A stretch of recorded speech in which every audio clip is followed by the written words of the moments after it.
Siempre recuerdo una clase de filosofía donde el profesor nos relató esta historia. En una caverna se encontraban un grupo de hombres, prisioneros de nacimiento, encadenados de forma tal que solo podían mirar hacia el fondo de la cueva. Una hoguera y figuras manipuladas por otros hombres proyectaban en esa pared todo tipo de sombras.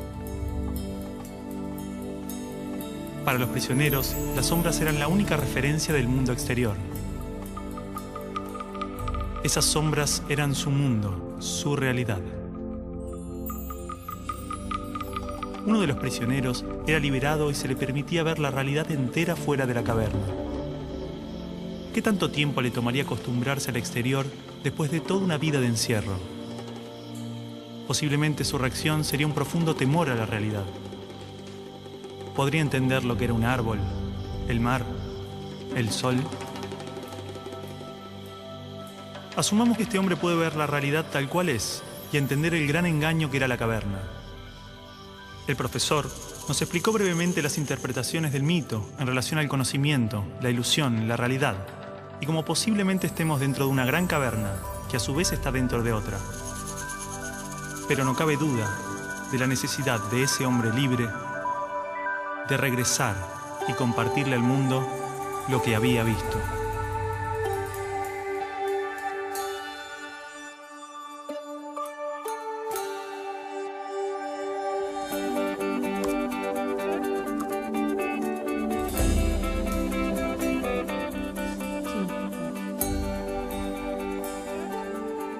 Bueno, y es así como en su 11ª tesis él llega a la idea de que el filósofo no solo tiene que entender la realidad, sino que tiene que llegar a transformarla. ¿Sí? Medios de comunicación, miles de libros, todos los discursos políticos, organismos internacionales, expertos, filósofos, páginas de internet. Todos coinciden en la importancia de la educación. Se invierte en capacitaciones, mejoras edilicias e investigaciones. Se compran libros, netbooks, pizarras digitales. Se dictan cursos, suben salarios, bajan salarios. Se imitan modelos extranjeros. Todo para mejorar la educación. Esto no evita que haya tantas escuelas como realidades sociales. Escuelas marginales, para pobres, escuelas depósito. Escuelas para obreros, profesionales, escuelas de clase media. Escuelas públicas y privadas. Escuelas para ricos, escuelas de la élite. Gran parte pretende incluir y contener a la mayor cantidad de estudiantes. Muchas otras se concentran en formar trabajadores de diferentes jerarquías. Y solo unas pocas se dedican a los supuestos resultados de excelencia. Más allá de sus diferencias, todas trabajan y aspiran a un ideal de escuela común. ¿Hasta qué punto esta escuela ideal nos ayuda a desarrollarnos individual y colectivamente? ¿Realmente este paradigma educativo busca que las personas tengan una buena calidad de vida y trabajen para la mejora de su comunidad? ¿Hay otro tipo de escuela que lo logre? ¿Hay alguna educación pensada con estos ideales? Esto nos llevó a abrir las puertas de un mundo oculto para muchos de nosotros. Esta película es parte de un proceso que posiblemente no tenga fin, una pregunta que seguramente no tenga respuesta, una búsqueda sobre cuál es la naturaleza del aprendizaje y la educación, qué errores cometimos y principalmente qué ideas nos sirven para seguir buscando, seguir aprendiendo.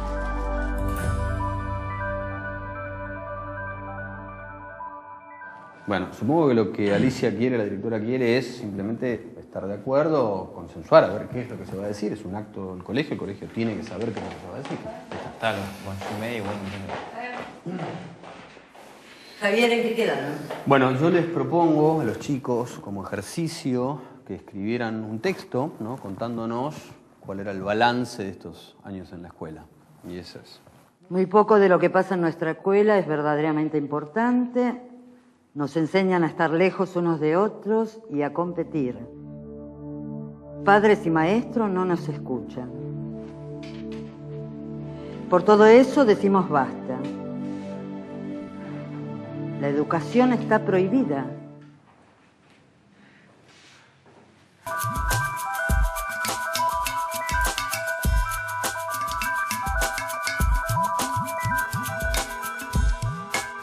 Y el estudiante no aprende después de 12 años a leer comprensivamente, no aprende las operaciones matemáticas, no aprende, en fin, aprende muy poquito.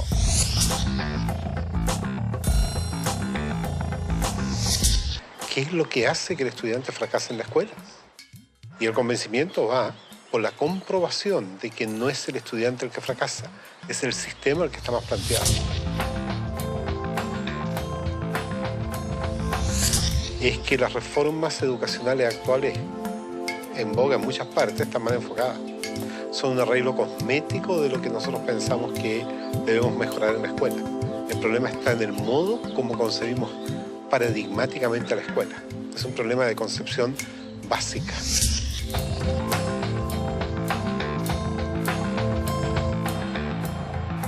Las escuelas y los colegios de América Latina no son más que espacios de tedio y aburrimiento. Y yo siempre los invito a que pasemos por los colegios para que miremos una caricatura que hay que romper. Y es el maestro en un tablero dictando clases en pleno siglo XXI. Eso no tiene sentido. Una materia estática, una materia que no tiene movimiento, una materia que dice solamente palabras.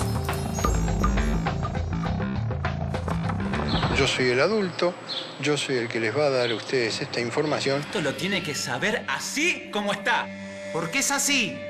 Ustedes son los niños a callar y obedecer. ¡Silencio! ¡Cállese! ¡Que usted nunca sabe nada!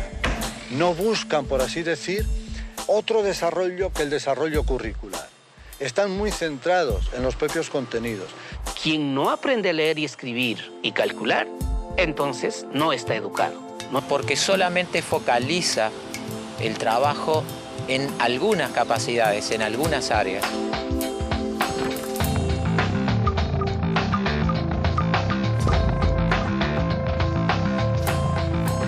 El conocimiento actual está parcializado, porque la mirada es parcial. Nosotros decimos que en las escuelas convencionales el aprendizaje es preventivo. Señor, ¿para qué sirve esto? Y la maestra le dice, algún día lo podés necesitar. Pero estos conocimientos hemos visto de que no duran ni prevalecen durante mucho tiempo. Hoy en día los paradigmas están cambiando muy rápido. El conocimiento está cambiando permanentemente.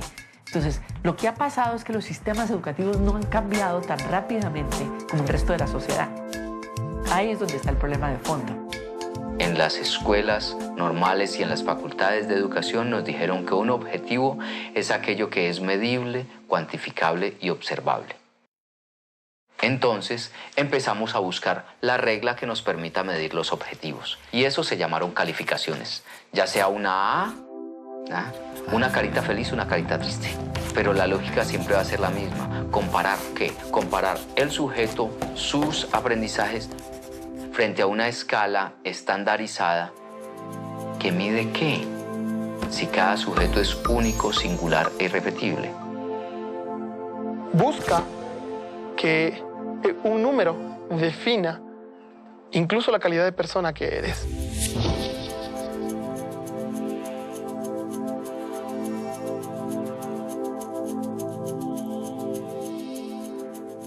Entonces, por ejemplo, creo conflictos a nivel cognitivo. A ver quién es el primero que realiza, con lo cual unos son ganadores y los otros son perdedores. Cada vez que hay perdedores hay alguien que se siente feo.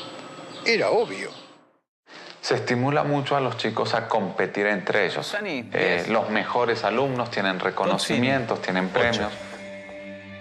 Aquellos niños que no les van bien en los exámenes, se les llama la atención. 4. En muchos casos ni siquiera son tenidos en cuenta. Todo el mundo habla de paz, pero nadie educa para la paz.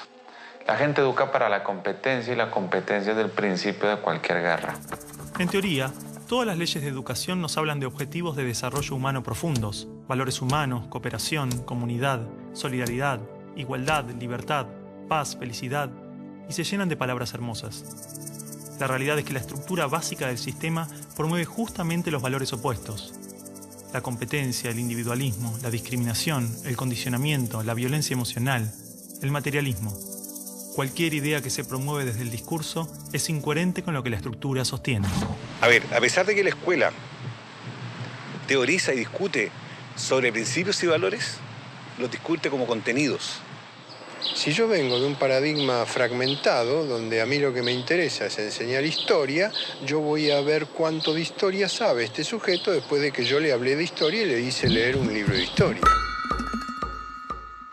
Y para mí ese sujeto terminó. No tiene más nada que ver conmigo. Si ese sujeto sufre o no, viene de buena familia o no, tiene plata o no. Es decir, para el maestro tradicional, lo más fácil es seguir haciendo lo que ha hecho durante muchos años. ¿Usted quiere ser un mediocre toda su vida? O lo que ha aprendido por tradición. Usted ya no es más un nenito de segundo grado. Entonces, el enseñar se convierte simplemente en un proceso de reproducción simbólica. No quiero que huele una mosca. En la Argentina, la inmensa mayoría de los niños en este momento dicen, qué macana, hoy es lunes, tengo que ir otra vez a esa escuela. Pero ese no es el peor de los datos. La inmensa mayoría de los docentes en la Argentina dicen eso mismo. Yo creo que los maestros actuales son hijos de un sistema. No es que el maestro nazca o quiera ser profesor para ser bueno o malo. Es lo que el Estado le permite. ¡Basta! ¡Se quedan sin recreo! Ah, no. No me venga con que tiene problemas en su casa. ¿Cómo hago para educar la emoción de estos niños si en mi terciario de formación docente no me hablaron nunca una palabra de las emociones? Si siguen hablando, los voy a separar, ¿eh?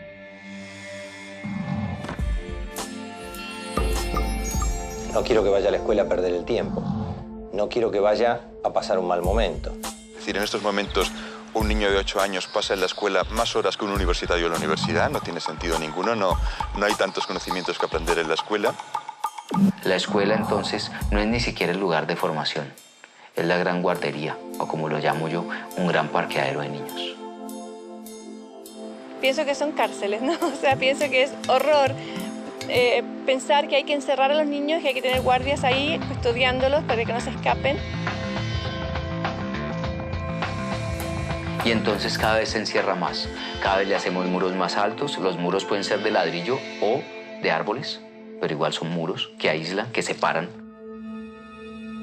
Quiero que la escuela sea para él un espacio de crecimiento personal y no un lugar en donde se lo adiestre para una futura escuela secundaria y luego para una universidad y luego para el trabajo.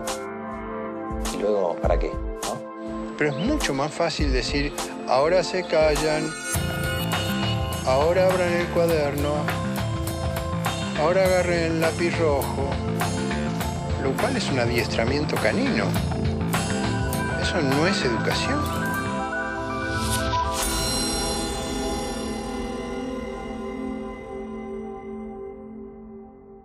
Sí, bueno, en realidad lo que los chicos me dicen es que este texto ellos pensaban leerlo en el acto. Es un boceto nada más. No es un boceto, no. Así como está lo vamos a leer. No, Martín. Acá hay palabras muy ofensivas y no pueden estar atacándonos gratuitamente. Bueno, y se sienten atacados por algo será o no. Bueno, para un poco. Alicia, nosotros lo único que hicimos fue cumplir una tarea que nos dio el profesor. Por eso, Alicia, digo que es un boceto. Los chicos van a suavizar este texto. No lo vamos a suavizar, no lo vamos a suavizar. Así como está lo vamos a leer. Martín. No lo vamos a suavizar. No. Martín, esto, así como está, es una falta de respeto. Perdón, me olvidaba que decir lo que uno piensa es faltar el respeto.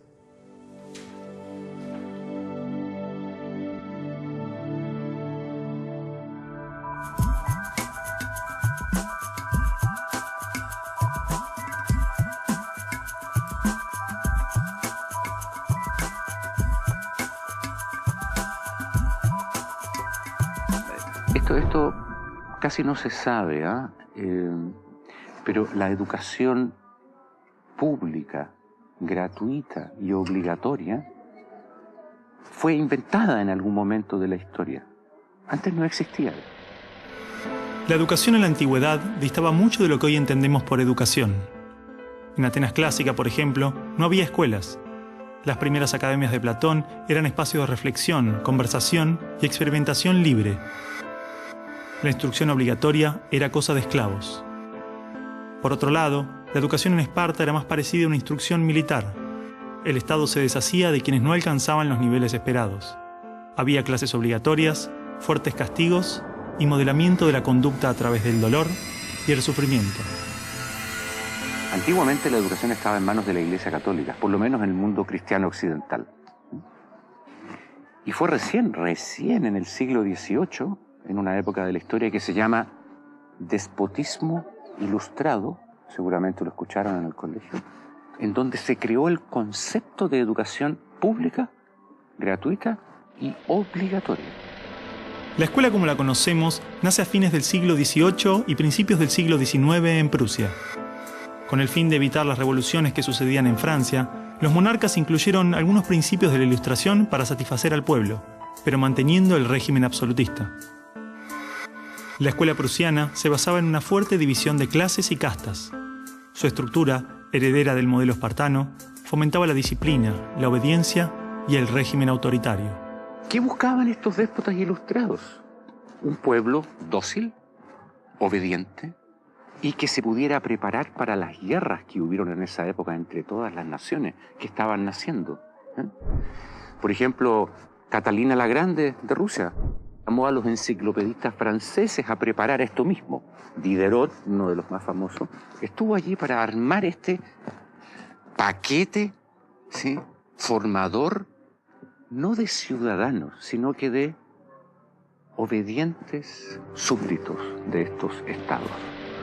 Las noticias del exitoso modelo educativo viajaron rápido, y en pocos años, educadores de América y Europa visitaban Prusia para capacitarse. Con el paso del tiempo, el modelo se expandió a nivel internacional. Muchos países importaron la escuela moderna con el discurso del acceso a la educación para todos, elevando la bandera de la igualdad, cuando justamente la esencia misma del sistema provenía del despotismo, buscando perpetuar los modelos elitistas y la división de clases. Ese es el origen de la educación pública. Fíjense ustedes que Napoleón, un poco posterior, y enemigo jurado de todos estos déspotas, hizo lo mismo. Él lo decía con todas sus letras. Yo quiero formar un cuerpo docente para poder dirigir el parecer de los franceses. ¿Se entiende? Él lo tiene claro. Y eso opera, se sepa o no se sepa, hasta el día de hoy. La escuela nace en un mundo positivista regido por una economía industrial. Por lo tanto, busca obtener los mayores resultados observables con el menor esfuerzo e inversión posible, aplicando fórmulas científicas y leyes generales. La escuela era la respuesta ideal a la necesidad de trabajadores, y los mismos empresarios industriales del siglo XIX fueron quienes financiaron la escolarización obligatoria a través de sus fundaciones. ¿Dónde coloco los hijos de estas personas para que puedan trabajar? ¿Cómo educamos en que aprendan a leer? ¿Cómo creamos obreros inteligentes? La educación sigue siendo lo mismo. Una herramienta para formar trabajadores útil al sistema y una herramienta útil para que la cultura permanezca siempre igual y siempre se repita. Lo cual es conservar la estructura actual de la sociedad.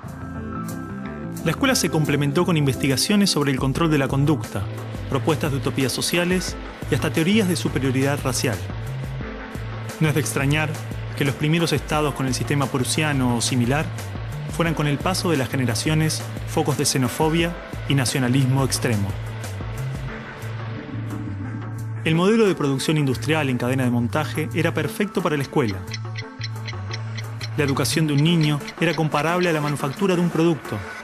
Por lo tanto, requería una serie de pasos determinados en un orden específico, separando a los niños por generaciones en grados escolares.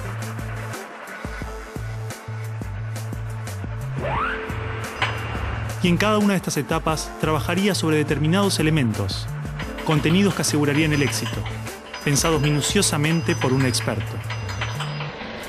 Digamos que el maestro es la figura que es la encargada de enseñar una serie de contenidos que tocan, porque alguien ha determinado así, en una edad determinada.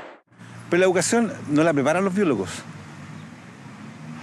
Y curiosamente muchas veces tampoco son educadores los que la preparan. son administrativos. Son gente que no hace clases. En esta cadena, una persona estaría a cargo de una pequeña parte del proceso, insuficiente como para conocer el mecanismo en su totalidad, ni a las personas en profundidad. Un docente por año, por materia, cada 30 o 40 alumnos, llegando al punto de que el proceso termine siendo meramente mecánico. Y la educación, como la estamos viendo hoy, es administrativa. Hay alumnos que llegan, profesores que hacen clase, alumnos que se van, profesores que se van y al día siguiente se repite el ciclo. Un profesor estatal es un funcionario en que la autoridad le dice usted tiene que enseñar esto, esto, esto y de esta forma. Porque hay que repetírselo a demasiados niños con un profesor de demasiadas horas de clase y con pocas horas de atención de alumnos en forma privada. Entonces va a dirigir siempre a un grupo colectivo. Porque evidentemente si tengo 30 niños, no puedo pretender que todos los 30 niños quieran hacer lo mismo al mismo tiempo. Este sistema de cadena de montaje, que nace con el taylorismo, fue aplicado tanto en la industria, la escuela y el ejército de diferentes países y culturas de Occidente. Hasta hace pocas décadas la escuela tenía estas cosas de cuartel y de asilo. Incluso el recreo termina con un timbre anónimo, no humano, que indica a los niños que deben adiestrarse poco a poco para pararse en una determinada baldosa detrás de determinada cabeza para formar una fila, generalmente de menor a mayor. Durante los últimos siglos, hemos construido nuestras escuelas a imagen y semejanza de las prisiones y las fábricas, priorizando el cumplimiento de las reglas, el control social.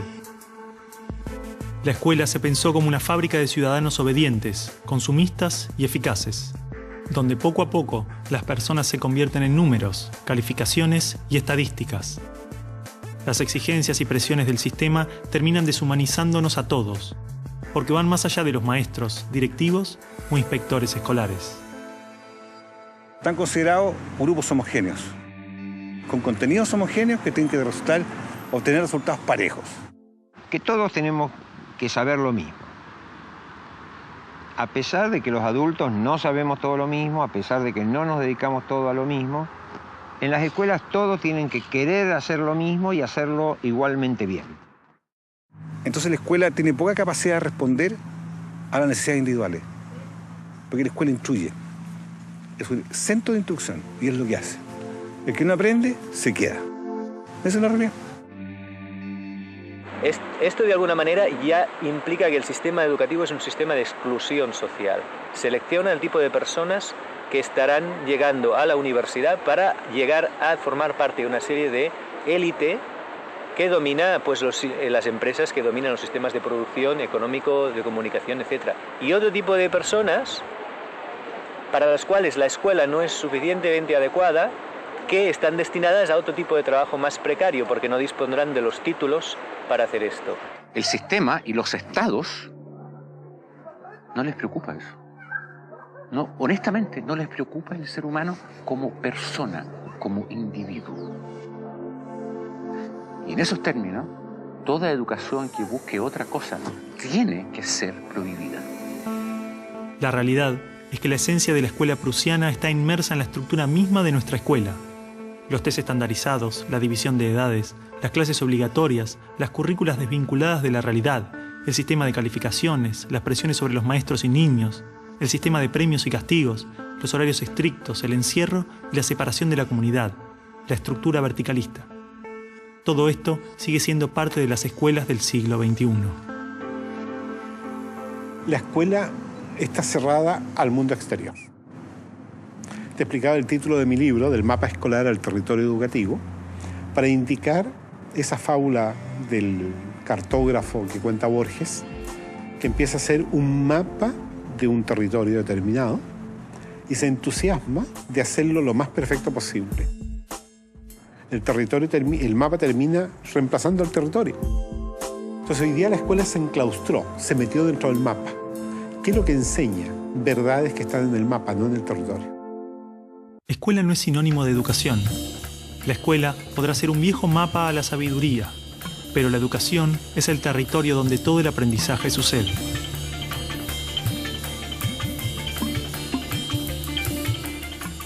¿Qué es una buena educación? ¿Lograr que la mayor cantidad de niños atraviesen los estándares de calidad? ¿Que obtengan herramientas y conocimientos que no les interesan para superar barreras que otros les imponen? ¿No era el objetivo de la educación lograr una buena calidad de vida? Olvidemos por un momento todo lo que sabemos sobre educación, toda nuestra forma de entender la escuela, todo lo que nos han dicho que debemos aprender en la vida y lo que debemos enseñarle a nuestros hijos. Empezar a ver cada cosa, a revisarla como si nunca la hubiéramos visto. O sea, cada acción, cada actitud, cada costumbre. Si no estuviéramos haciendo las cosas como las estamos haciendo porque siempre las hicimos así, ¿cómo las haríamos hoy? ¿No? Es como sacudirse la cabeza y decir, bueno, empezamos de nuevo.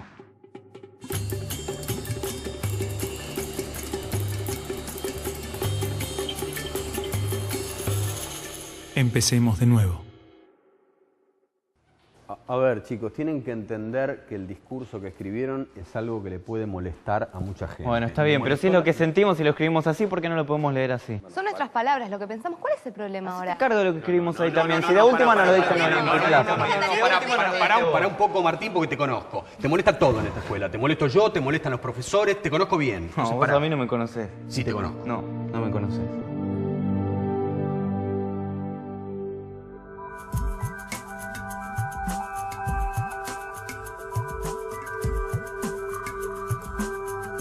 Nosotros no queremos enseñadores, queremos educadores. Eso es fácil. Lo que es difícil es ayudar a producir el normal desarrollo de una persona. Si yo quiero hacer eso, lo primero que tengo que conocer es al ser humano intrínseco. ¿Qué potencialidades trae? ¿A qué edades trae qué potencialidades?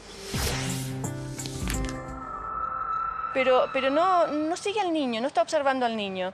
No conoce realmente al niño, a cada uno particularmente, sino que conoce mucho la teoría. Entonces es como que un adulto que sabe lo que debe hacer el niño, pero está ciego un poquito hacia la realidad. O sea, el centro de esta educación es el niño. Entonces sí está pensada desde cuáles son sus necesidades, no desde cuáles son las necesidades nuestras como adultos.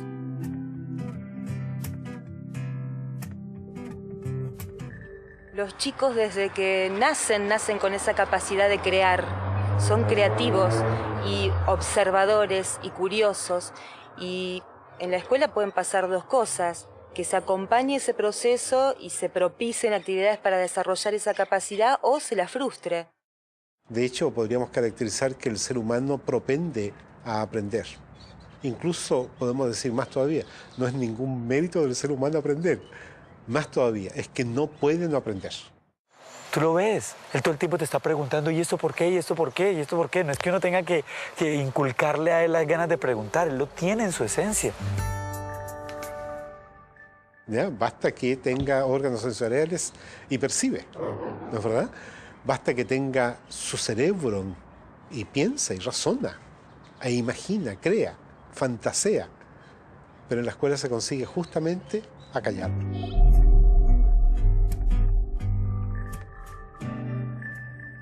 De esta manera, si te fijas, cada vez, a medida que van creciendo los niños, van perdiendo su curiosidad y sus ganas de aprender. Un niño de 12 años difícilmente cuando sale de la escuela toma un libro. Son los mínimos los que hacen estos. Porque está harto, está totalmente harto de que se le diga qué debe y qué no debe hacer, y ha perdido toda curiosidad por aprender. La mente del niño tiene cualidades de aprendizaje cualitativamente superiores a las de un adulto, porque está naturalmente desarrollado para percibir lo que se le presenta, y con ello crea su mente, se construye a sí mismo. En pocos años aprende a controlar su cuerpo, puede comunicarse en varios idiomas, comprende las reglas de la naturaleza y las características de su cultura. Todo este complejo y maravilloso proceso se da de manera inconsciente. Lo aprende sin demasiado esfuerzo, por cuenta propia. De las cosas que aprendimos en la escuela, incluso cuando en la escuela aprendíamos muchas cosas, hay muy pocas que en la vida cotidiana necesitemos. Es posible que la escuela sea conveniente. Yo no creo que sea necesaria la escuela. Creo que puede ser demasiado, a lo mejor muy conveniente en la sociedad, pero podemos prescindir de ella. Porque podemos vivir sin sin saber logaritmos, pero no podemos vivir sin saber relacionarnos con otras personas o sin saber caminar o sin saber usar herramientas. Todas esas cosas las aprenden los niños mediante el juego. Los niños desde que nacen tienen la habilidad de construirse a sí mismos, aprendiendo de lo que se encuentra a su alrededor, a través de jugar y explorar el mundo. Los niños absorben cultura. Los niños vienen a tomar la cultura de los padres y eso se ve incluso en el lenguaje. Está en el contexto cultural humano los números y las letras y las palabras. Entonces ellos lo aprenden, pues como, igual que aprenden a andar porque hay unos adultos que andan. Es decir, cuando un ser humano nace, su biología no lo obliga a ser humano. Necesita nacer en un entorno humano. Todo lo que nos rodea influye tremendamente en nuestro aprendizaje. Los espacios, los tiempos, las actitudes de nuestra familia, las emociones, los gustos, las creencias. Todo es parte de ese ambiente con el que nos construimos a nosotros mismos. La pregunta es entonces, ¿qué ambiente estamos ofreciendo a los niños para que los adultos se desarrollen de esta manera? Porque un niño entra es a un medio dogmático, siéntese acá, quédese 6 o 7 horas sentado en esta fila. ¡Qué horrible! Si estamos en una familia donde esa red de afectos es supremamente débil, los niveles de agresión son muy altos, de violencia, el chico va a ser un chico probablemente muy violento. No va a ser seguramente violento, no estoy diciendo eso. Pero sí estamos hablando que en contextos violentos la violencia se reproduce más fácilmente. El niño va a dar lo que recibe, ¿no? Entonces, por eso tenemos que lograr relaciones mucho más amorosas, mucho más profundas en el aula. Estudios indican que actualmente a la edad de 5 años, el 98% de los niños podría ser considerado genio. Son curiosos, creativos y tienen la habilidad de pensar de formas diversas, resolver problemas, es decir, tienen la mente abierta. El problema es que 15 años más tarde, solo el 10% de esos niños mantiene estas capacidades. O sea, de alguna forma estoy diciendo que desde más allá de la mente, desde el mundo de la conciencia, todos somos genios. Y realmente el maestro lo que tiene que aprender es a que sus alumnos puedan abrir las puertas en su mente para que desciendan todo ese conocimiento y esa creatividad y esa genialidad que todos llevamos dentro. Si nosotros miramos a los grandes hombres de la humanidad y mujeres de la humanidad, todos han sido grandes soñadores. Es decir, que han tenido una imaginación enorme. Como seres humanos, somos el resultado de miles de años de adaptación natural y evolución. Traemos dentro aquellas características que nos han permitido sobrevivir, transformarnos y crecer. Desde las ganas de comer cuando tenemos hambre, hasta la curiosidad interna del niño de explorar el mundo. Este potencial está esperando que le permitamos manifestarse. En los niños lo vemos en el juego espontáneo. En los adolescentes de hoy, a través de la rebeldía y la necesidad de transformar la realidad. ¿Por qué insistimos en matar su espontaneidad y castigar su rebeldía, cuando son estas las características que manifiestan sus necesidades humanas internas buscando desarrollarse? El niño tiene un maestro interior, sobre todo en las primeras edades, que le impulsa al aprendizaje, que le impulsa al descubrimiento, que le impulsa al movimiento, que le impulsa a participar, a trabajar, a repetir comportamientos, que le impulsa a decidir cuándo quiere dejar de repetir algo porque lo tiene superado. Observando cómo actúan los niños, descubrimos que usan todos los criterios de un investigador connotado, exactamente los mismos. Por supuesto que hay distintos niveles de complejidad, ¿no es cierto?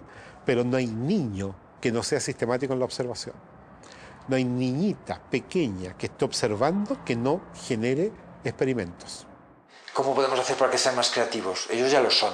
Lo único que tenemos que hacer es ofrecerles las posibilidades para que la puedan expresar de diferentes maneras.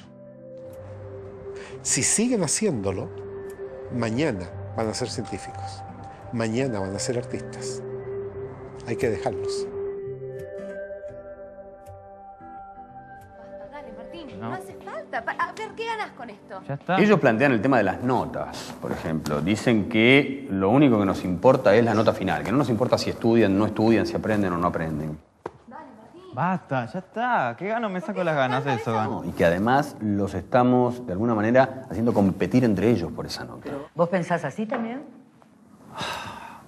Mira, creo que no es un planteo tan equivocado, tan errado.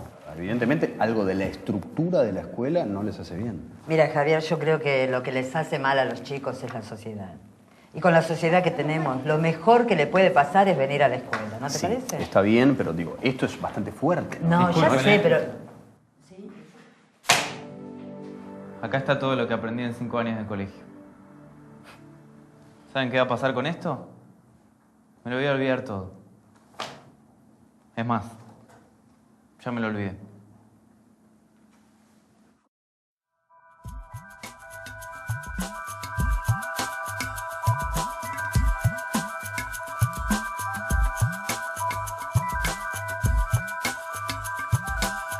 Entonces la educación nace así, en colocar más información porque creemos que esa información es necesaria. La pregunta que yo hago es, ¿cuánto nos acordamos nosotros de lo que nos enseñaron en la enseñanza básica, por ejemplo? ¿Cuánto nos acordamos de los contenidos enseñados en la enseñanza media? Es que la manera en que usted lo introduce no motiva a nadie. Y el estudiante cree que lo único que tiene que hacer es repetir, repetir, repetir, hasta que eso se le meta en la cabeza. Repitan. A ver. Actinio, AC, 3, mental. Actinio, AC, 3, mental. A ver. Cuando yo repito, algo que me dicen que tengo que repetir, simplemente me transformo en un repetidor. Ácido desoxirribonucleico. Ácido desoxirribonucleico. Ácido desoxirribonucleico. Comprenda o no comprenda, no interesa, porque lo que importa es que yo diga de la misma manera lo que está dicho. Ribonucleico. Ácido desoxirribonucleico. Ácido desoxirribonucleico. Si yo le exijo a un niño más de lo que él puede dar, empiezo a generar estrés en este niño. Ácido desoxirribonucleico. Ácido desoxirribonucleico. Ácido desoxirribonucleico. Ácido desoxirribonucleico. Ácido desoxirribonucleico. Aprender se convierte en un proceso fastidioso, en un proceso difícil y dejo de aprender. Todo lo que tú puedas aprender en el colegio, en el día a día, pasa a segundo plano si no es parte de tu decisión, si no es parte de tu opción. Son conocimientos fríos, son palabras que pueden irse con el tiempo. La información o el saber podemos almacenarla en nuestro cerebro, un libro o una computadora. Pero la comprensión es una herramienta en constante crecimiento, con características únicas que varían según cada persona. Implica crear y establecer relaciones entre criterios, y así resolver problemas. Y construir nuevos conocimientos. Los niños no eran autómatas que simplemente copiaban o repetían las cosas porque sí, sino que realmente había como más conciencia de parte de ellos de lo que estaban haciendo. Ese concepto va a entrar en él, lo va a asumir de una manera relacionada con su vivencia. Si no se disfruta del aprendizaje, no hay auténtico aprendizaje. Y sobre todo, la genialidad que cada alumno lleva dentro no puede descender y no puede enriquecer al resto de la clase ni al propio maestro. El aprendizaje profundo solo puede estar fundado en el interés, la voluntad, la curiosidad, y se origina más allá de las fronteras de la razón. Es mucho más que analizar o relacionar conceptos. Aprender implica un profundo proceso, donde se crean relaciones entre la persona y su entorno. Porque es que hay un principio también que maneja la neurociencia. Lo que más le gusta al cerebro humano es conocer, pero cuando conoce con dicha, goza y placer, que es el aspecto de la lúdica. Hemos partido del cerebro emocional para ir al cerebro lógico. Y esa lógica es válida, es buena, es más compleja. Hay algo maravilloso en ver el momento del descubrimiento, que es el momento del aprendizaje. Ese chico no se olvida nunca más de cuando llegó a entender el porqué. Antiguamente el conocimiento solo podía encontrarse en bibliotecas o universidades. tener acceso era vital para el aprendizaje. Hoy, el libre acceso a la información, las bibliotecas virtuales, la construcción colectiva del conocimiento, logran que no solo el conocimiento esté al alcance de todos, de forma abierta y plural, sino que se actualiza constantemente. Lo que nosotros podamos aprender en la escuela hoy, dentro de 4 años, a lo mejor cuando el chico salga de la escuela, ya va a estar completamente desactualizado. La educación, al escolarizarse, se metió dentro de la escuela y perdimos los criterios exteriores de la naturaleza. Hoy día leemos los criterios que salen en los libros. Y el problema es que como son muchos de ellos verdaderos, ¿para qué me voy a poner a discutirlos? Pero con eso desvirtuamos lo que es el proceso educativo, que es de descubrimiento, no de aprendizaje de las verdades. Ya no va a bajar las cosas como verdades. Las va a presentar y al mismo tiempo va a estar dispuesto a dudar de ellas y a revisarlas juntos, ¿no?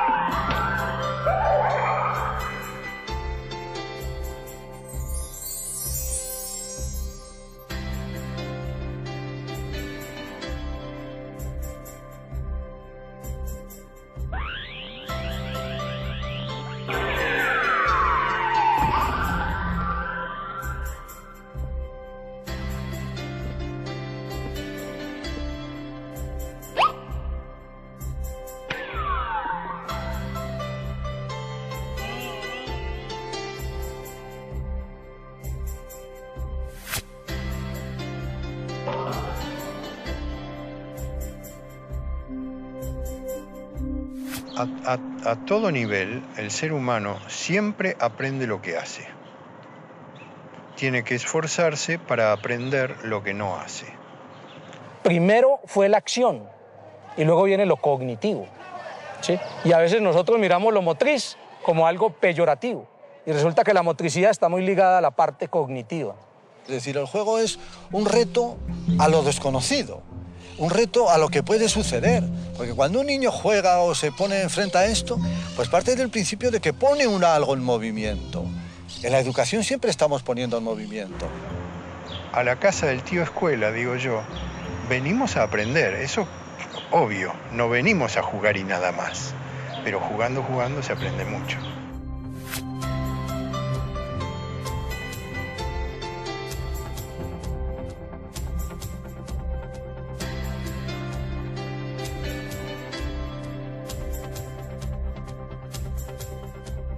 Estudiamos a través de salir a la naturaleza, buscar las cosas, explorar, encontrar, vivenciar. Cuando tú trabajas y conectas con la naturaleza a los niños, todo sale. Ir a esa escuela es un placer porque todos los días tenemos tantas cosas para experimentar, para investigar, para agradecer que estamos vivos.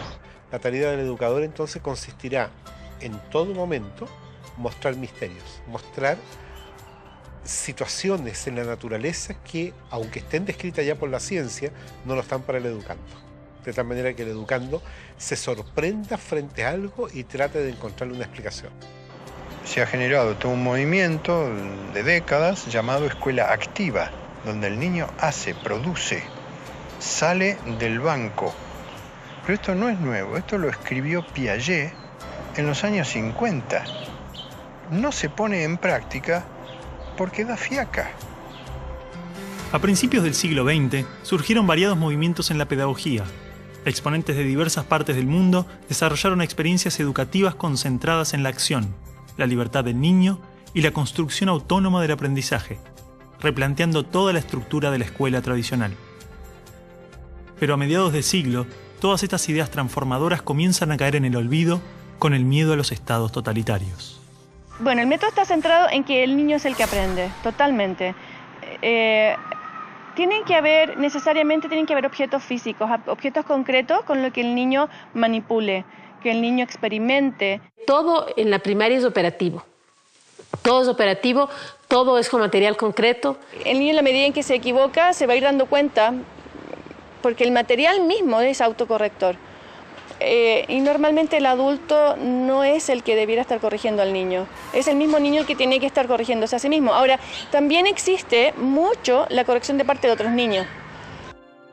Yo creo que desde el punto de vista educativo son bienvenidos los errores y las equivocaciones. De hecho, la ciencia tiene más errores y equivocaciones que aciertos. Es verdad que avanza, sabemos nosotros que puede avanzar cuando hay un acierto, pero los errores son los que permiten que los científicos puedan avanzar. Viendo a los niños cuando dicen, no importa si yo me equivoco, porque estoy aprendiendo, porque nadie tiene que ganar aquí, sino todos estamos para mejorar. El inventor de la bombilla eléctrica tuvo más de 1000 intentos fallidos antes de hacer funcionar la bombilla. Cuando un periodista le preguntó qué se sentía fracasar 1000 veces, él respondió: no fracasé 1000 veces, la lámpara eléctrica es un invento de 1000 pasos. Al igual que un descubrimiento científico, la educación informal es el resultado de un proceso profundamente caótico, donde el hombre busca un orden causal, lógico, pasando del caos al orden alternadamente. Pero este aprendizaje nace de la pregunta en el caos, no de una respuesta en un orden. La sociedad, cuando nosotros nacemos, la sociedad nos vuelve más ignorantes porque nos da respuestas a estas preguntas y nos da respuestas prefabricadas en la filosofía, en la política y hasta en las religiones. Entonces matan las preguntas y la capacidad de aprender. Yo creo que de manera sintética podríamos decir que la escuela está orientada a la respuesta. En cambio, los procesos educativos que ocurren fuera del ámbito de la escuela, pero que también adentro de ella, están orientados hacia la pregunta, hacia la indagación, en que la respuesta viene, pero no es lo medular del proceso. Y debe ser un educador, entonces, ayudar al develamiento de aquello, no imponer una respuesta. La importancia de la pregunta está planteada desde el principio de la filosofía en la antigua Grecia, donde el aprendizaje surgía del replanteamiento y la repregunta. Pero si es esta la naturaleza del aprendizaje, ¿por qué insistimos en estructurarlo, limitarlo, condicionarlo, ordenarlo? Así es como todos los seres vivos aprenden, a través de interactuar con los otros y con el entorno, no a través de un currículum previo que alguien establece. El tiempo escolar, entonces, es un tiempo engañoso en el sentido que nos hace meter en una programación la idea de que el educando va a ir progresando al modo como el programa está planificado. En ese sentido, la escolarización es lineal. Paso 1, paso 2, paso 3. Y el paso 10º va a estar después del 9º. Pero en el aprendizaje la situación es distinta. Puede que la persona avance progresivamente de manera lineal, 1, 2, 3, y brinca al 10º. El currículum es una guía ordenada para construir el conocimiento basado en experiencias previas. Pero si el aprendizaje se caracteriza por procesos tan diversos e individuales, ¿cuál es la necesidad de forzar eso y alcanzar objetivos? Normalmente los objetivos educacionales en el mundo son colocados desde fuera del alumno, del niño. Se espera que sea un buen ciudadano, se espera que pueda participar de esta sociedad competitiva, etcétera, etcétera. Por tanto, el niño empieza a entender que las acciones del ser humano no parten tanto de una fuerza interna, de una conexión con la naturaleza, de una percepción, de una sensibilidad por la vida, sino que están motivadas por algo exterior. Estudio para pasar el examen, no leo para aprender, no me intereso por los animales porque me gustan. No, es que ahora no me toca los animales, ahora toca otro tema. Si yo no muevo realmente el interés, si no desarrollo las partes creativas, estoy generando robots con objetivos y por lo tanto en el camino se va a quedar un 60, un 70% de los niños con potencialidades maravillosas. Nuevamente, repitan. Accinio, hace, tres, metal. Accinio, hace, tres, metal. Accinio, hace, tres, metal. Accinio, hace, tres, actúo porque si hago esto, conseguiré un premio, tendré un coche de esta manera y tal. Y si esto significa que tengo que especular o que tengo que pasar por encima de quien sea, tengo que mentir y tengo que pisotear al que tengo al lado, me es igual. ¿Esto qué tipo de relación educativa lleva esto? Un tipo de relación educativa que pone el énfasis en el resultado.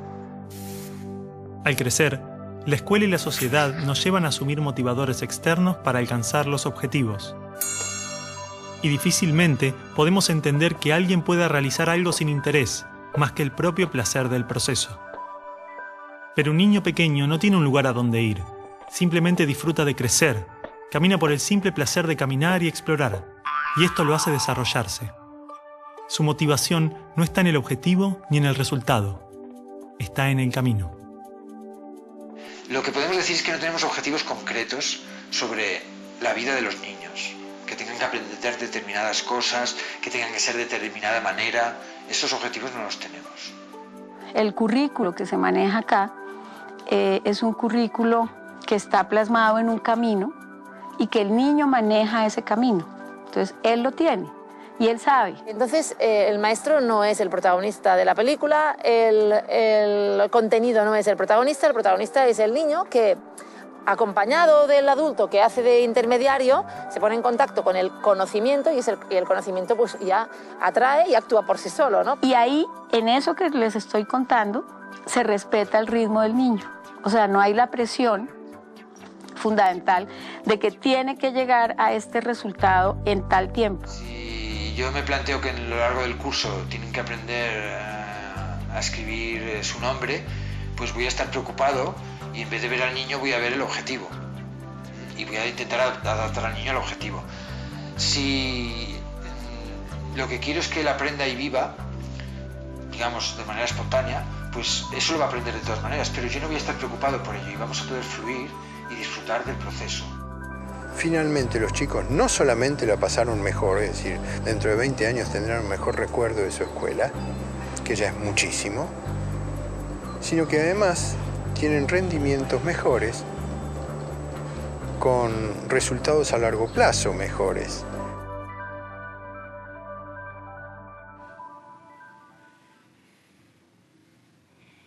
A ver, Micaela, ¿por qué insistís con el discurso ese? Porque quise expresarme, poner lo que pienso, lo que siento. Mi amor, todos queremos hacer lo que sentimos. Y muchas veces nos toca hacer cosas que no nos gustan. No, disculpame, pero yo no opino igual que vos. Bueno, yo te entiendo. Escúchame, Micaela, ¿no querés recibirte, tener un título, una profesión, ser alguien en la vida?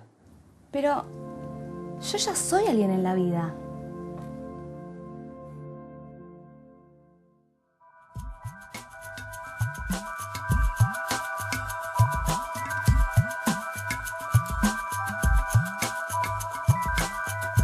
Uno se encuentra con dos carriles pedagógicos básicos. Uno que es debo adaptar el niño a la cultura y otro que es debo adaptar la cultura al niño. Léase derecha e izquierda pedagógicas. Es así de sencillo. Y en algún lugar del medio debe estar la verdad. La escuela construyó sus cimientos sobre una idea fundamental que trasciende a toda su estructura: la noción de que los niños están vacíos, y en consecuencia, su individualidad puede ser rota y reformada, intervenida acorde a necesidades externas. El niño ha sido considerado un objeto de estudio, una rata dentro del laboratorio de socialización más grande de la historia, cuyo principal objetivo fue modelar al ser humano. Esto es muy humano, ¿no? Pensar que el bosque, si no lo cuidamos, se estropea. El bosque, con dejarlo tranquilo, es suficiente. Siempre, todo lo que tenemos de bosque es porque el ser humano no ha intervenido. Pero el ser humano cree que interviniendo hace más, hace mejor las cosas. Dentro de la semilla de un árbol se encuentra toda la información que este ser necesita para desarrollarse. El ambiente que lo rodea contiene todo lo que ese árbol necesita para crecer, pero este desarrollo depende de la estructura interna de esa semilla. Todas las reacciones a las condiciones externas están planificadas en el interior de cada ser, tanto de un árbol como del hombre. La formación de los órganos vitales, la estructura ósea, los tejidos, las características básicas de cada uno de nosotros son el resultado de un proceso interno, autónomo, que no requiere la intervención del ser humano, donde la madre solamente satisface los recursos necesarios, pero no dirige. Cualquier célula tiene una estructura interna que le permite saber inconscientemente qué necesita en cada momento, cómo ha de ser el entorno a su alrededor, para satisfacer las necesidades internas de la célula, expresadas genéticamente, para que esa célula pueda llegar a ser lo que en potencia ya es. Es decir, el objetivo de la vida es vivir y autorrealizarse. Para eso ese organismo necesita encontrar un entorno que respete, que satisfaga esas necesidades internas. Había un jardinero que tenía tanto amor a las plantas y entonces las cuidaba tanto que iba allí y en cuanto empezaban a brotar iba estirando del tallo. ¿Qué sucedió? Todas o se deformaron o murieron. O sea, el crecer es innato. No tienes que estirar a nadie, no tienes que hacer que saque nada. Solo tienes que procurar que le llegue lo necesario. Para sobrevivir, esta célula tiene ciertas necesidades básicas: alimento, seguridad y tal vez el elemento más importante que ha hecho posible toda la evolución biológica: el amor. Una vez que la célula cuenta con estos recursos, comienza a desarrollarse, a autorrealizarse. El amor es necesario en todo momento del desarrollo de la vida. En su gestación es la compañía y la protección del útero.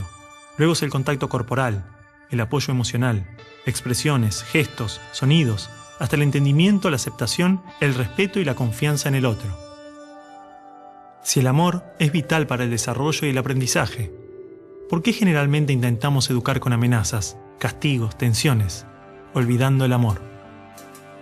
¿Y qué hacemos los adultos?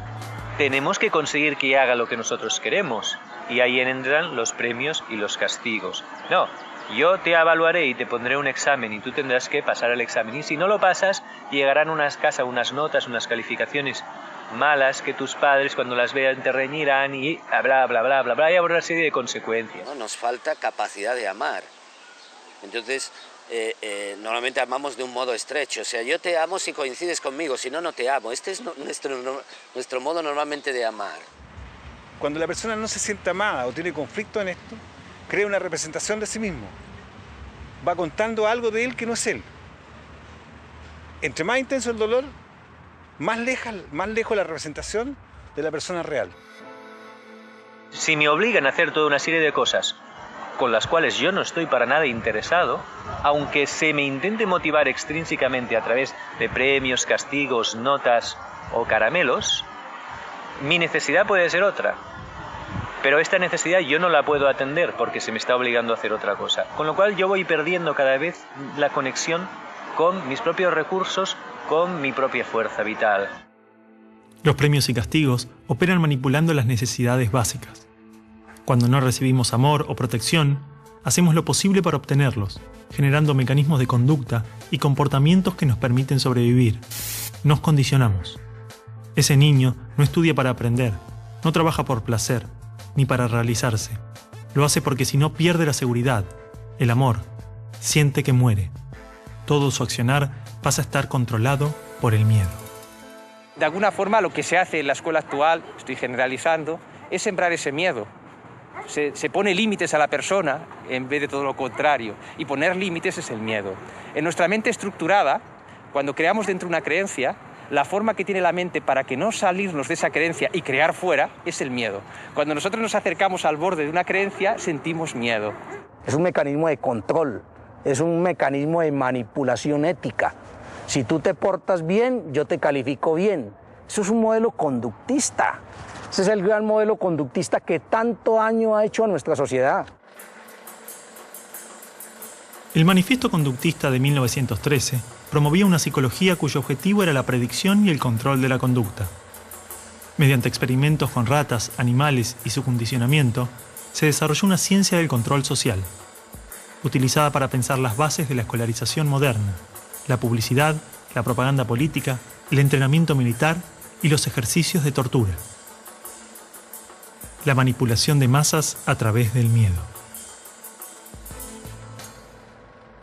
todo lo que vemos actualmente en nuestro mundo, todo tiene como bases el miedo. El miedo al cambio, el miedo al progreso, el miedo a ser tú mismo, el miedo a amar, el miedo a revelar tu ser enfrente de este mundo. Entonces estamos creando una sociedad en que la gente trabaja en cosas que no le gustan por conseguir dinero, por conseguir posición. O sea, es la sociedad del autoengaño. Tengo un diploma de, tengo un título de, tengo... Y el tener es lo que nos separa realmente de nuestra identidad, es lo que nos vuelve a llevar al miedo. Tengo que aparentar que soy. Los chicos que han estado y que han salido de este tipo de escuelas nos comentan muy alegres que ellos no sienten esa presión, porque han descubierto a lo largo de su infancia y de su adolescencia que las cosas las hacen por un placer personal, por un gusto personal, por una meta personal. O sea, lo importante es estas ganas de vivir. Sin estas ganas de vivir, la vida no vale la pena, ¿no? Entonces los niños nos muestran estas ganas de vivir que como adultos hemos perdido. Así que las primeras preguntas tendrían que ser, ¿estoy cuidando las ganas de vivir de este niño o no? Es decir, cuando el niño está bien cuidado, y bien cuidado significa respetado en sus procesos vitales, acompañado por adultos disponibles, con una serie de límites que le ayudan a fortalecerse, cuando el niño está bien cuidado, el niño tiene ganas de construir cosas con los otros desde el amor. Si un niño siempre hace lo que le manda el adulto, llega un momento que ya desconecta de sí mismo. En cambio, si ellos están acostumbrados a seguir su propio impulso, siguen conectados con su interior, saben lo que quieren, saben quiénes son. Los niños, además, te llevan de la mano y te muestran realmente, te dicen lo que necesitan. Es cuestión de escucharlos y de colaborar con ellos en su búsqueda. Una descripción de los organismos vivos es que son autopoiéticos, sistemas con la propiedad de producirse a sí mismos continuamente, y las relaciones que se dan entre ellos nunca son instructivas, sino de vida, despliegue y progreso. Es decir, en la naturaleza no hay órdenes externas, simplemente organismos conscientes conectados, pero en pleno desarrollo autónomo, en un aparente caos. Digamos que el estímulo no es necesario. No tenemos que motivar a los niños para nada. Si ellos quieren hacer algo, lo hacen. Y si no, pues no lo hacen. Pero no hay que motivarles para que hagan algo que les va a ir bien. Porque ellos saben si les va a ir bien o no. Y que ellos puedan ir escogiendo y posicionándose de forma instintiva en aquello que realmente les va llamando la atención, les va estimulando, que descubran realmente el don que tiene cada uno de ellos. Se convierte en tu propia responsabilidad en vez de la responsabilidad de un sistema. O sea, quien yo quiera ser es mi propia responsabilidad, ¿no? Y el niño toma conciencia de esto desde pequeñito. La célula genera una membrana que la separa del entorno exterior. Esta membrana es semipermeable, es decir, permite que ingrese lo que necesita del entorno cuando lo necesita. Solamente es necesario que los recursos estén disponibles en el exterior, pero sin forzar su ingreso al ser, sin violar su seguridad y bienestar. De esta manera, el organismo puede crearse a sí mismo, autorrealizarse. Así es como aprendemos de la cultura. El debate entre lo innato y lo adquirido no tiene una respuesta, porque ambas actúan en una compleja interacción que requiere amor y respeto. Por lo tanto, la creatividad es la manera como el organismo se expresa algo que ha construido a través del respeto a sus propias necesidades. Con los conocimientos bases, intentar ver en qué momento está, qué es lo que necesita, qué es lo que quiere, qué es lo que le va a mover más, ¿no? Porque en el fondo es el chico el que va a dar los pasos, ¿no? En realidad nadie aprende, ¿no? Digamos, de forma forzada, no es aprendizaje lo que se produce cuando es forzado. La infancia es lo más hermoso, ¿eh? O sea, que es la alegría. Y en ese sentido yo creo que cualquier educación es buena si cuida de la alegría y las ganas de vivir del niño. Bueno, chicos, la semana que viene es el final. Oh, leyeron el libro, era corto. Yo no lo leí, profe, ya se termina el año, basta. ¿Para qué me sirve todo eso? Yo quiero ser bailarina, no me sirve de nada todo esto. No, claro, no, si las bailarinas no estudian. A mí sí me va a servir, yo voy a estudiar marketing, así que me va a servir. A mí tampoco me sirve de nada. Profe, ¿por qué no tenemos que comer años estudiando cosas que después no nos sirven de nada? No, claro. Es como decíamos en la carta que escribí. Oh, y otra vez con el tema de la carta, chicos, basta, quieren politizar todo. Pero todos no están de acuerdo. A ver. Y aparte vos, Martín, vos y vos. Ey, nena. Ey, a vos te hablo. Sí, ustedes dos, unos desagradecidos. Porque los profesores se esfuerzan para que les quede algo y a ustedes les da igual. Ey, córtenla. Mariela, basta. Escuchame una cosa. A ver, cállense. A ver, Martín, explícame lo de la carta. Vos, Micaela, también. Hablaban en nombre de todos sus compañeros. Lo terrible que era.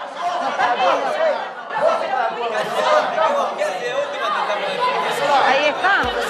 ¿Qué querés, Juan? No, faltan 10 minutos. Séntate, sigamos. ¿Ves que somos todos diferentes? A este no le importa nada, es un amigo.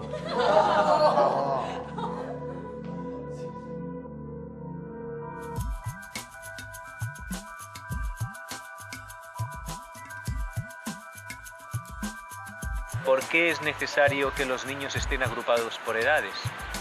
Porque hay un implícito detrás de esto. El implícito es que los niños de la misma edad tienen las mismas afinidades, tienen las mismas capacidades, son iguales. Claro, si tú a un niño pequeño le pones en un entorno para hacerle creer que él es igual que los demás y todos sus esfuerzos van a que él vea que es igual, el niño se va a sentir igual y va a tender a comportarse igual, a homogeneizarse. Este niño habla demasiado, tendría que ser más silencioso. Este niño habla poco, tendría que ser más hablador. Este niño juega poco, tendría que jugar más. Este niño es muy movido, tendría que estarse más quieto. Haga lo que haga, parece que esté mal, que tiene que acabar siendo el niño estándar que hace exactamente la mitad de todo. Somos iguales como individuos en tanto biológicamente somos una especie, pero social y culturalmente somos diferentes. Y eso no lo ha podido entender la escuela. Tienen ritmos de aprendizaje diferentes, tienen intereses y motivaciones diferentes, tienen maneras de relacionarse diferentes. Gardner ya hace unos cuantos años definió que una persona no tiene solamente una inteligencia lingüística, verbal o lógico-matemática, sino que tiene inteligencias muy diversas, entre ellas también todo lo que hace referencia a lo emocional. La diversidad, de alguna forma, precisamente nos está diciendo que todos somos originales. Somos originales como individuos y somos originales como culturas y como sociedad. El valorar eso en cada uno y que cada niño sienta que las diferencias que tienen con los demás son lo que justamente hace más rica la vida. ¿Cómo logramos que se valore esta diversidad si ni siquiera la entendemos como adultos? Que tengamos igualdad de derechos no necesariamente implica que debamos hacer lo mismo. Hoy en día, muchos niños con intereses y comportamientos diferentes a lo esperado son diagnosticados con condiciones psiquiátricas. ¿Qué nos asegura que no estamos confundiendo la diversidad en los niños con enfermedades? Es una auténtica epidemia, una moda. En algunas zonas ya hay como un 10% de niños en las escuelas tomando psicofármacos para su supuesta hiperactividad. La hiperactividad no está demostrada que neurológicamente exista ni que sea siquiera una enfermedad, porque cumples unos criterios de diagnóstico y entonces alguien decide que tú eres un hiperactivo, que tú eres un superdotado, ¿no? Que estás dentro del límite de la normalidad aceptada para considerarte inteligente. Una de dos. O los niños ahora son mucho más hiperactivos que antes, cosa que me cuesta creer, pero que si fuera así tendríamos que preguntarnos cuál es la causa de ese problema y qué hemos hecho para que estén los niños así. O bien los niños son igual que antes y entonces ¿qué hemos hecho que ya no los aguantamos? Genio, ¿puedo ir a buscar tiza? Te dije que no. Señorita, ¿puedo ir al baño? Espera el recreo, no. Cuando etiquetamos a un niño de hiperactivo, todo el entorno se posiciona con el niño intentándolo frenar, intentándolo calmar, intentándolo tranquilizar. Con eso lo único que haces es poner nervioso al niño. Por lo tanto, te das cuenta que realmente cuando nos etiquetan, nos encasillan y nos cortan realmente las alas de ser personas y de sacar nuestro máximo potencial. Tradicionalmente, el test de coeficiente intelectual es utilizado para medir la inteligencia de forma lineal. De la misma forma, los exámenes miden el rendimiento en algunas condiciones. Pero estas formas de evaluar no contemplan decenas de variables que influyen tanto o más en el desarrollo y son vitales para la educación. El ser humano es un todo y requiere una visión global, una educación integral, holística. La inteligencia holística plantea de que es posible desarrollar un tipo de inteligencia unificadora, porque el holismo no es otra cosa que la visión del todo. O sea, tener un equilibrio entre lo que nosotros llamamos cabeza, corazón y manos. Para nosotros eso es poder desarrollar un ser humano equilibrado, digamos. Y en última seguimos en la educación con lo mismo, fragmentando los espacios, aquí enseñamos ciencias, aquí enseñamos sociales, entonces eso no es educación integral. Creo en que las mamás y los papás estamos volviendo a ser los educadores que fuimos en algún momento, ¿no? Más allá de ir y botar a tu hijo en un lugar donde parece ser que te lo van a educar, estamos diciendo, a ver, no, momento, ¿no? Esto no lo acepto y creo que además tiene que surgir de ahí. No va a llegar de una autoridad. Esto es algo que sencillamente a nivel personal tienes que trabajar por alcanzarlo. Nuestra historia social, cultural y personal nos ha traído a este momento. Adoptamos y creamos una gran cantidad de objetivos y expectativas que probablemente no sean nuestras, sino del mundo que nos rodea. La mejor escuela, la mejor universidad, títulos, prestigio, dinero. Nos ha hecho olvidar lo que realmente buscamos. ¿Qué buscan? Buscan que su hijo tenga un título determinado. ¿Para qué? ¿Para qué estoy en esa búsqueda de saber? ¿Qué estoy buscando? ¿Qué tipo de conocimiento busco? Un conocimiento que genere al niño llegar a un éxito, ¿desde qué punto de vista? Mi hijo tiene que ser como yo quiero que sea. O tiene que cumplir lo que yo nunca he podido cumplir. Todo esto es muy egocéntrico. Estoy educando para que se sepan adaptar a la sociedad que les va a tocar vivir, que mira que va a ser dura. O estoy educando para que ellos detecten críticamente lo que les gusta, lo que no les gusta, y en su día a día trabajen para la mejora de esta sociedad. Porque un niño viene con un mundo tan fresco que irremediablemente va a cuestionar el mío. Porque para él todo es nuevo. Para él no hay nada viejo. Confíen en sus hijos. Ellos saben mucho más de lo que ustedes creen. Porque a veces las personas que más limitamos a nuestros hijos somos los padres. Y después lo sufrimos. Lo que trato de transmitirte es que es tan hermoso poder cuidar a un hijo por todo lo inesperado que tiene, por todo lo misterioso, por todos los problemas que nos trae. Es hermosísimo porque eso es una oportunidad para crecer inmensa. Liberemos nuestras expectativas. Hagamos a un lado lo que el mundo pretende de los niños, lo que la cultura espera de cada uno de nosotros. Respeten a los niños. Denle la oportunidad que se desarrollen como ellos se desarrollan, no como nosotros de adultos queremos o pensamos que deba ser, sino como ellos pueden hacerlo. Los ideales y objetivos que tenemos sobre los niños no nos permiten ver quiénes realmente son y qué es lo que necesitan, no mañana o dentro de varios años, sino hoy. Hay una sola cosa que realmente es importante.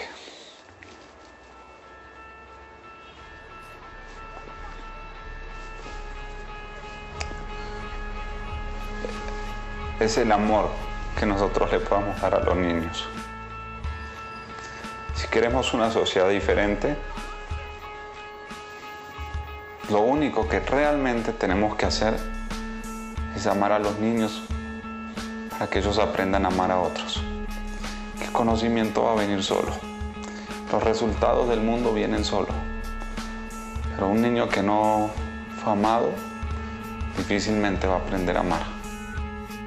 Esto es algo que escribieron unos compañeros para leer a fin de año, pero no los dejaron. Y a mí me parece que es importante, entonces me gustaría leerlo. Hoy en día la educación está prohibida. Muy poco de lo que pasa en nuestra escuela es verdaderamente importante. Y las cosas que importan no se anotan en ningún cuaderno ni en ninguna carpeta. ¿Cómo encontrarnos con la vida? ¿Cómo enfrentarnos a las dificultades? No lo sabemos. Hablan mucho de educación, progreso, democracia, libertad, un mundo mejor. Un mundo mejor. Pero nada de eso pasa en el aula. Nada de eso pasa en el aula. Nos enseñan a estar lejos unos de otros y a competir por cosas que no tienen valor. Padres y maestros no nos escuchan. No nos preguntan nunca qué opinamos. No tienen idea de qué sentimos, qué pensamos o qué queremos hacer. ¿No sería maravilloso que podamos elegir día a día ir a la escuela? Que sea elección nuestra, no de nuestros padres.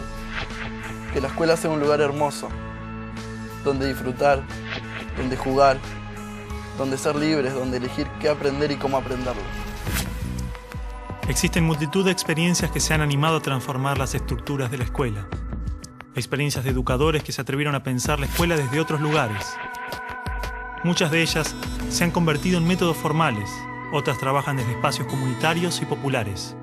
Algunas han elegido continuar la experiencia en forma privada, y muchos otros lo hacen dentro de las aulas de la escuela pública.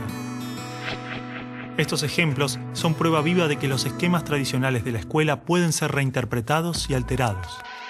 Hay experiencias en toda clase y grupo social donde han habido educadores con intención de cambiar. Educación activa, popular, libertaria, cooperativa, libre, ecológica, democrática, holística, étnica, educación sin escuela, educación en casa. En mayor o menor medida, todas estas experiencias apuestan a pensar el aprendizaje como un continuo crecimiento, como el intercambio vivo entre el individuo, sus pares, su entorno y su comunidad. Una educación viva. Enseñarnos que las cosas pueden ser distintas. Ese es el ejemplo que nos tienen que dar. Sus expectativas son suyas, no son nuestras. Y mientras las sigan teniendo, vamos a seguir fallando. Esta película expone una parte de las ideas que encontramos.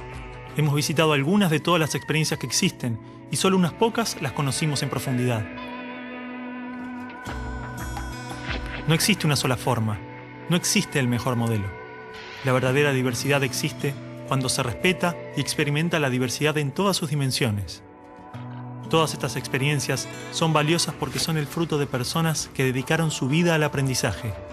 Existen desencuentros y coincidencias, pero no cabe duda de que todos aportan al mejoramiento de la educación. Necesitamos que sus ideas y prácticas salgan a la luz, poder conocer sus aportes, historias, riquezas y limitaciones, compartir recursos, intercambiar visiones y construir juntos un nuevo paradigma educativo.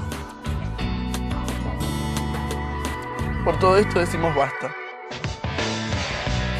Basta de decidir por nosotros. Basta de calificarnos, basta de imponernos. Ni las ciencias, ni los exámenes, ni los títulos nos definen. Acá estamos para eso, para hablar, para compartir nuestras ideas. Aprender que las cosas se pueden cambiar. Nosotros vamos a decidir qué queremos ser, hacer, sentir o pensar. Hoy más que nunca, existen los recursos para que estas experiencias se multipliquen y diversifiquen. Existe la posibilidad de que la escuela se reencuentre con la educación, que sea un espacio construido y gestionado por toda la comunidad, que responda a las necesidades de las personas y su entorno. Creemos que la educación está prohibida, no por culpa de las familias, no por culpa de los chicos, no por culpa de los docentes. La educación la prohibimos todos. Cada vez que elegís mirar para otro lado en vez de escuchar. Cada vez que elegimos la meta en lugar del trayecto. Cada vez que dejamos todo igual en lugar de probar algo nuevo. Esta película es una invitación a encontrarnos con la educación más allá de los muros de la escuela que todos conocemos. una invitación a pensar otras formas de aprendizaje, a conversar y debatir acerca de nuestras prácticas escolares y educativas. Seas docente. Seas alumno. Seas padre. Seas quien seas. Ayúdanos. La educación tiene que avanzar. Tiene que crecer. Tiene que cambiar. Encontrarnos con los otros, conocer y explorar sus experiencias, intercambiar ideas y llevarlas a nuestra realidad. Esa es nuestra propuesta y empieza hoy mismo.